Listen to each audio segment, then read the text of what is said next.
Hey guys, Tbull here. Today we're going to be checking out the new campaign reward ship, Tier 8. First time we've ever had a Tier 8 campaign reward ship, French battleship Republique. Here's a look at the ship. I want to say thanks to everyone who came by the stream yesterday. I think it was the highest turnout stream we've ever had on the channel. A lot of fun.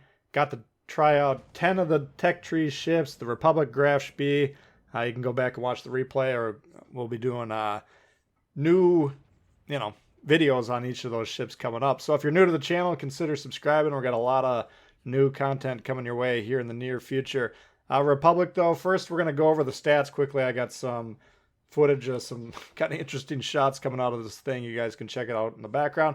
And then we'll analyze kind of a shorter game after this. It's got a pretty decent position that I think. So first off, the Republic. Now, I don't have the stats of the other Tier 8 battleships done yet because none of them are upgraded. I did write down the gun calibers, however, and the 431s on the Republic, highest caliber at the tier currently. The Friedrich de Grobe starts off with 406s and can end up putting 420s on there. Izumo 410, and the Sovietsky and the Maine 406. So in terms of gun caliber overmatch potential, the Republic is the current leader. Okay, and like I say, when we get the other ships ground out, we can maybe do a deeper dive on the stats. But for now, that's all the comparison we'll really be doing. 76,000 HP, that's more than the Conqueror legendary tier. Range, 17.6 in this build, and this is the shell switcher build. You'll see that throughout these replays. Azure Lane Dunkirk, I think it's coming back.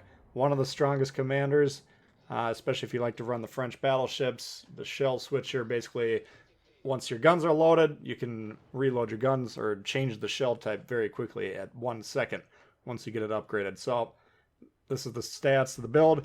Reload 22 seconds. Initially we went with AA mod, and you guys kind of slowed my roll and had me check myself.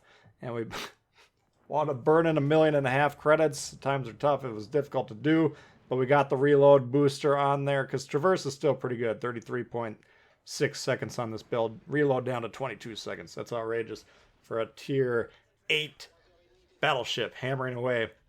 HE damage 5,700. That's the same as the Montana. And the fire chance, same as the Conqueror, 48%. What?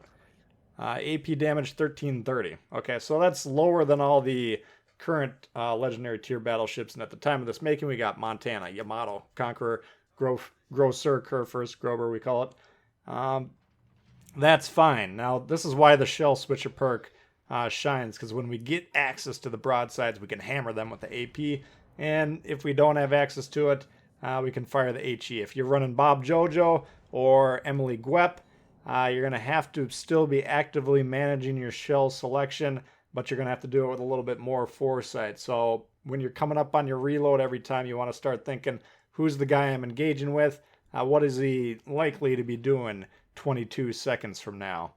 All right, so be switching those shells back and forth. AA 100 rating. Okay, that's outstanding. 30 knots in the water, good speed. Turn radius 980. Rudder 15.5. Detection 13.8. And that's comparable to most of my legendary tiers. So not the greatest detection ever. But overall, pretty good package. Now, people love to be shooting me on Maniac Monday, the update Monday. So I think the highest damage I've squeezed out of this was on the stream, and I believe it was like 177, give or take. But I'll let the other guys keep playing games until they find a bunch of broadsides. We're going to focus on positioning and good battleship play overall. So we'll check out this next game here. Alright, here we got a Warrior's Path Capture the Base mode game. Now, it's not going to be a burner of a score. We will get the top score on the team. But I think we'll be instrumental in the win here. I did want to talk a little bit about positioning, though, because we've been all kind of experiencing a lot of really questionable play making out there. And I'm starting to think most of it's just down to bad positioning. People not really understanding what we're going to do here. So as a battleship, I got options. Now, respond on the west. Yes, we got one battleship here, Sovietsky. And I'm thinking, okay, is he going to cross in front of me? In which case, I'm going to go as wide to the west as possible. He's turning west. All right, so if he's going to play the island on maybe the C column. If he plays to the west of that, the third column from the left, I'll try and play the gap on the fourth column. We want a little bit of spacing here, and we're going to wind up getting about a square and a half between me and him. Not great, but not bad. The rest of the ships, they're all going to pile right on top of each other. Now, the fewer the battleships, the easier it is to get the space, but if there's 5 battleships, which is the norm, most matches have 5 battleships, then we kind of have to work a little bit to get that spacing. Being clumped up together, very easy to defend yourself because they can angle the armor against one, they can angle the armor against all. Okay, so Magi, we are currently not spotted. We got the destroyer spotting him. I got the HE loaded here with the shell switcher. Go ahead and fire for free. By the time our max firing range or our detection range retracts after the 2 seconds or whatever it is after firing, we're still safe. So that was a free shot, double fire, 9,000 damage, not bad. Now we're almost loaded already, and I'm thinking, okay, if he holds this 45-degree angle, so we'll keep the HE, but I see him begin to turn here. Now I'm not sure if he's angling towards the Soyuz to the west of me, which is possible, or it actually appears here that he's just trying to get that back third gun on us, right? He had the fourth gun, I think, at Axis, but he wanted the full salvo. Got a little bit greedy, punished. All right, so there we were using a little bit of patience, and that's, as a battleship player, it's very tempting, and, in general, it's good to fire on reload, but if you are witnessing something happen in front of you, okay, well, this guy looks like he might make a mistake here within the next 5-10 seconds, whatever. Hold the shot. If you're thinking, okay, he might show me a broadside in 3 minutes, go ahead and shoot.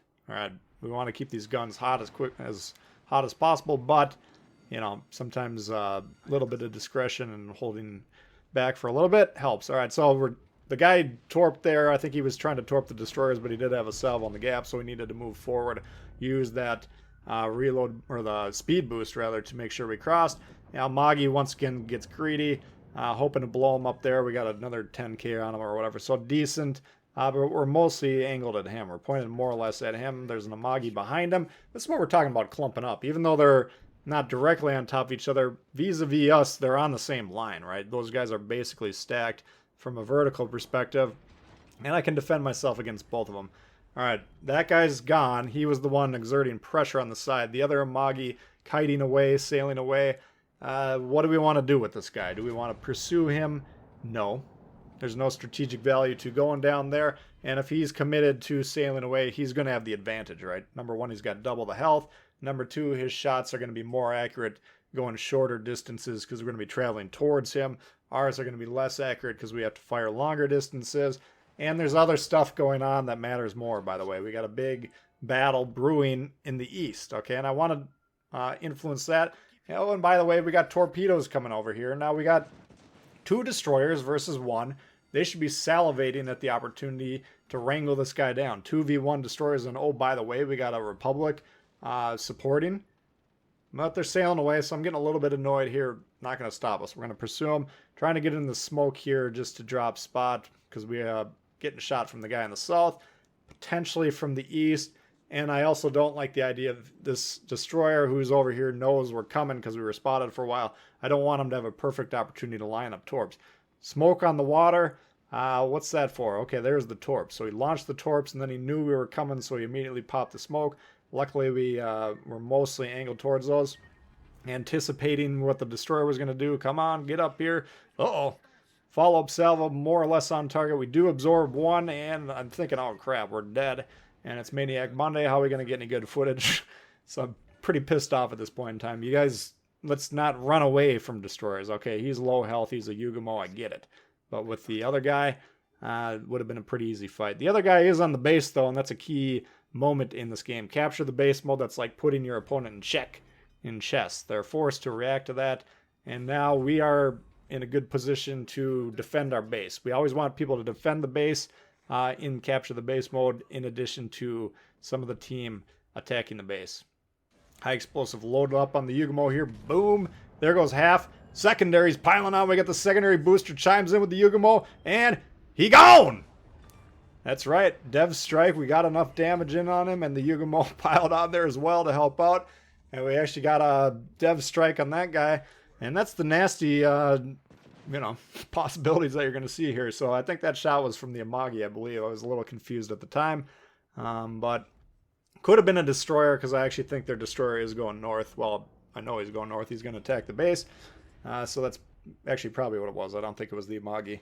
Now that I reevaluate as we're calling the game, Georgia. Oh my God, look at that broadside. I'd love to send some Hornets downrange on him. Ooh. So he is, all right, he's a little bit angled. He's mostly broadside, but take a look at the map. And this is always, ships can be deceiving. You always want to confirm what you're seeing on the map, but worthy of shooting the shot. We're going to at least try it out, right? Not perfect broadside, but can we get some damage? Decent. Didn't connect with the Citadel. Could we have? Maybe, maybe not. We'll never know. But we did get a decent shot downrange. And this is a position that we're talking about here, right? We knew the big battle was over there. And one of the advantages of having our whole team clumped up on one square, more or less, is we have easy times to create these crossfires, right? Check the distance on the map between us and those other blue guys. 1, 2, 3, sometimes 4 squares away. And if we can do that, now we're drawing 90-degree angles on the map between us and the other red ships. All right, so would have loved to sit there and just bomb on those guys for a while, but time is of the essence. We got a guy capturing the base, and it looks like he's got a decent chance. Red needs to be vigorously pursuing him into the base, trying to spot him, number one, and then reset him by shooting him. But in the meantime, we're not going to try and follow this up. Now, we were slamming on the comms, and you want to be, some people think my comms use is too annoying. I don't really care.